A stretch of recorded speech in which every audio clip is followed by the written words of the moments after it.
Local tribesmen, armed with whatever weapons they had left after years of infighting between various clans and factions, provided much of the opposition to the Soviet invasion. Many of them were still equipped with bolt-action rifles that had been passed down from father to son and dated back to 1919 in the last Anglo-Afghan War. Throughout Afghanistan's chaotic history, it was these groups, each working in their own self-interest, that prevented any single leader from actually claiming to have full control over the country. This should have benefited the Soviets and Afghan communists because it meant they weren't battling a unified opposition effort. The war against the Soviets, on the other hand, was quite different. While some joined together to build large resistance cells, others who couldn't face working with the old adversaries simply announced a ceasefire while focusing on fighting the Soviet invaders. Hey everyone, welcome back to our channel.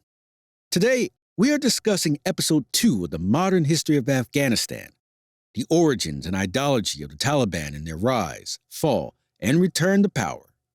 So, let's get going. Collectively, the Afghan resistance became known as the Mujahideen. For those in the region and in the West who had a vested interest in defeating the Soviets in Afghanistan, the Mujahideen was seen as freedom fighters and symbolized the ongoing struggle against global communism. This being portrayed in books and movies, this had the dual effect of encouraging people in the West to support efforts to arm and finance them, while also maintaining opinion firmly opposed to Moscow. The US and UK governments collaborate extensively with Pakistan to transfer increasingly heavier weaponry into Afghanistan and train Mujahideen fighters on how to use them to counter the Soviet Union's technological edge. Then, in 1985, the Mujahideen would acquire the weapon that would come to define their fight against the Soviets. Anti-Soviet lobbyists in the United States, such as the Free the Eagle group, were increasingly frustrated with what they saw as a rather insignificant effort to support the Mujahideen against the communists. They argued the CIA should start importing more advanced weapons into the fight to help counter the Soviets' technological advantage, and in particular, to counter their powerful attack helicopters. Thus, after coordinating with Pakistani officials, the CIA began training and equipping the Mujahideen with FM-92 Stinger man-made portable air defense systems. The impact of this weapon was immediate and damaging.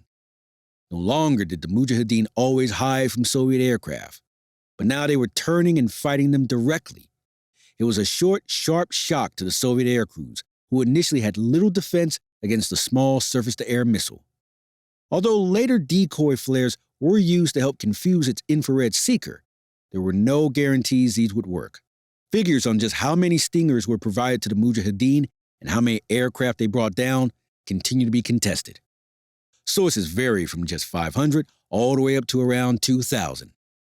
While they are credited with destroying 269 Soviet aircraft, ranging from small helicopters to fast jets and large transport planes, fear of this lethal weapon also made Soviet pilots more cautious in their attacks, often dropping bombs from higher altitudes where they were less precise.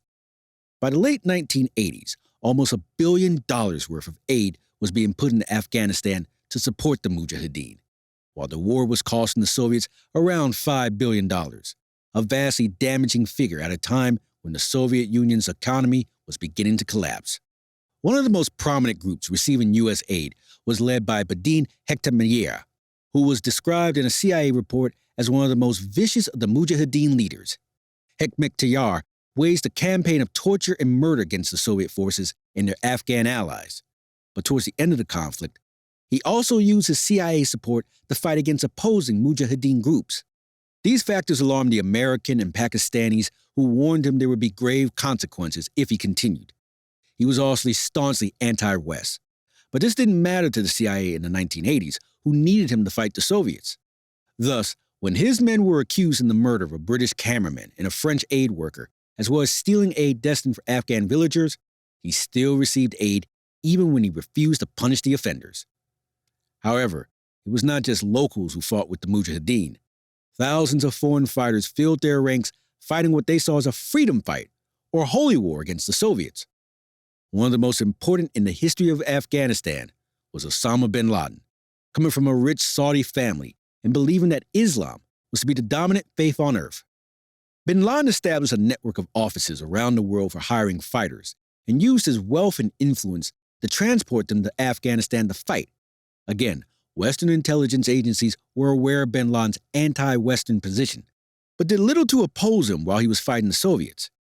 Eventually, bin Laden formed al-Qaeda, meaning the base, and they proved to be a prominent and effective force in the Mujahideen in the latter stages of the war and still backed by the West. For the Soviet soldiers who fought against them, the Mujahideen was an intangible and terrifying enemy. They almost never held prisoners for long, and a brutal and agonizing death would follow if a Soviet soldier was unfortunate enough to be taken alive. The Mujahideen understood terror, and Soviet soldiers came home from the war with stories of their imprisoned comrades having their arms and legs hacked off, and the bloody torsos being hurled in front of convoys or outposts to demoralize the troops. Captured pilots had an especially tough time at the hands of the Mujahideen, for it was the Soviet air power that inflicted some of the biggest damage upon them. Some Mujahideen groups attempted to force prisoners to stand the trial in court, but this rarely worked, and so they were inevitably killed. In response, Soviet soldiers unleashed their own dread on anyone who they suspected to be in support of the Mujahideen. Civilians were beaten and killed often on the whims of the soldiers, some of whom confessed after the war that they had killed people just to see what it felt like. In at least one disturbing case, an Afghan woman was dragged into a helicopter and gang raped by the troops inside as it flew over the countryside before she was thrown to her death. As the 1980s entered its last quarter, Afghanistan was drowning in blood, and the Soviet people had lost patience. Again, eerily echoing the American withdrawal in Vietnam, new Soviet Premier Gorbachev began to focus his military's effect on training and preparing the Afghan government forces to take over the lead in defending communism in Afghanistan. In 1987, Dr. Mohammad Najibullah was appointed the new president, although he was little more than a puppet to Moscow, and soon the drawdown of Soviet forces began.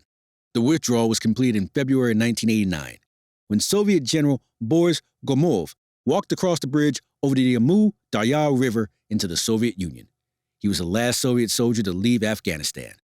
The war had cost the Soviet Union some 14,000 lives, with many more left disabled from injuries sustained in the fighting. The Soviets returned from Afghanistan didn't get the hero's welcome they were hoping for. Instead, arriving home to a country that was breaking apart and within 2 years would exist no more. However, there was no celebration for the Mujahideen either. Not only was there an estimated 1.5 million Afghan people dead, but 5 million people were left disabled, and 5 million more were displaced in refugee camps in Pakistan. As if enough blood had not already been dropped, the inevitable then occurred. With no Soviet army to fight, the many factions returned to pursuing old grudges and tore each other to pieces. What was left of Najib-ullah forces could do very little to stem the fighting as civil war erupted. There were 4 primary factions all competing for power by 1992, including one led by Hekmatyar, as well as numerous smaller but less effective ones, and of course the many numbers of bandits who sprung up looking to take benefits of the chaos. With his benefactors in Moscow now gone, in April of 1992, Najib-ullah was forced to resign, and a new 7-man council under the stewardship of Abdul Rahim was established to rule the new Islamic State of Afghanistan. But this failed to come to peace, even with the restoration of Islamic law. In June, Burhan-uddin Rabbani, the leader of one of the main parties, was appointed president, but Hekmatyar demanded that power be shared with him, and forces loyal to both were soon clashing in the streets of Kabul. Rabbani agreed to Hekmatyar's terms, and in March of 1993 appointed him as prime minister. The country nevertheless continued on its downward spiral. Nearly every major road was littered with gangs of bandits, who stopped vehicles and demanded tolls in order to be allowed to pass through safely. Sometimes these gangs were only a few miles apart, making it all but impossible for the poverty-stricken Afghans to travel outside their own communities. Adding to this, the warlords continued vying for power and influence over one another, and the fighting became ceaseless. Kabul was almost destroyed in the violence, and hundreds of thousands of refugees, many with disabilities from the Soviet occupation, were forced out into the countryside, where bandits or simple starvation awaited them. There seemed to be no end to the suffering. It was at this point that a new faction arose, and one that would not only have significant consequences for Afghanistan, but the entire world. Their name was the Taliban. The exact origin of the group that would come to be known as the Taliban is difficult to pinpoint exactly, but most agree that its earliest formation as we know it today took place sometime in 1994. Prior to that, the nucleus of the organization can be traced back to the Pashtun Mujahideen group that emerged during the war with the Soviets. The founding members had all studied at ultra-conservative Islamic schools under hardline tutors in Afghanistan and Pakistan, who instilled upon them the strictest interpretations of Islamic law and teachings. As such, the founding members decided to adapt the Pashtun word for student as their name, which became Taliban. Despite this title, many of them were seasoned veterans of the war with the Soviets and had the scars to show. Abdul Mahid, for example, who would later serve as the mayor of Kabul, had lost a leg and 2 fingers, while Noordin Turbi, Mohammed Ghaus, and Mullah Muhammad Omar had all lost 1 eye. These men would form the inner circle, the Taliban upper echelon, and this would lead author Ahmed Rashid to describe the Taliban leadership as the most disabled in the world. Interviewed before 2001 by Rashid, Mohammed Ghaus explained the sentiment among the Taliban in those very early days. Quote, "We would sit for a long time to discuss how we could change the terrible situation. Before we started, we had only a vague idea of what to do. We thought we would fail, but we believed we were working with Allah and His pupils." Stemming from their teachings, they had believed unquestionably in their interpretation of Sharia law. However, the key word here is interpretation, for as Professor Akbar Ahmed, the chair of Islamic Studies at American University in Washington, D.C., explained in August 2021, Sharia means literally the path which is clearly defined by the Quran. You have, over the centuries, very established Islamic scholars, some with one bent, some with another. For instance, the Shia Muslim scholars may have a slightly different interpretation of the same thing. Scholars in Indonesia, further to the east, may have a slightly different interpretation. All of these are adjusted in the context of the culture. To be continued.